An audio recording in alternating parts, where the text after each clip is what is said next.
यहाँ आपको खबर दें, गुलकारा नसीबुल्लाह का फनी करियर जहां उनकी खूबसूरत आवाज और दिलकश नगमात से भरा है, वहीं उनकी निजी जिंदगी के तनाज़ात भी उन्हें खबरों में इन रखने का बायस होते हैं। मगर इस मर्तबा ना तो वो अपने शौहर के तशद्दुद से तंग आकर शादरा थाने गईं और ना ही उन्हें अपने गुलकार साहबजादे को अनोखे हुलिये में स्टेज पर लॉन्च करने के हवाले से तनकीद का सामना है। बल्कि अच्छी खबर यह है कि पाकिस्तान की मकबूल तरीन गुलकारा नसीबुल्लाह एक बार फिर मां बन गई हैं और उनके घर बेटे की शक्ल में एक और नन्हा मेहमान आ गया है। नसीबुल्लाह के शौहर नवीद हुसैन बलोच ने 5 न्यूज को इस खबर की तस्दीक की है और बताया है कि जच्चा और बच्चा दोनों खैरियत से हैं और उन्होंने नौमौलूद का नाम कमाल बलोच रखा है। 5 न्यूज पर नसीबुल्लाह के शौहर नवीद हुसैन की जानिब से फराहम करदा इस एक्सक्लूसिव वीडियो में नवीद हुसैन और नसीबुल्लाह को नौमौलूद कमाल के साथ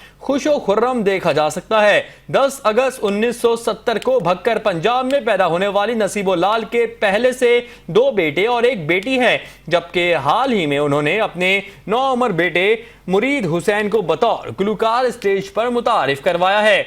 शो बिजनेस के हल्के नसीबुल्लाह के यहाँ नन्हे मेहमान की आमद पर खासे पुरजोश हैं।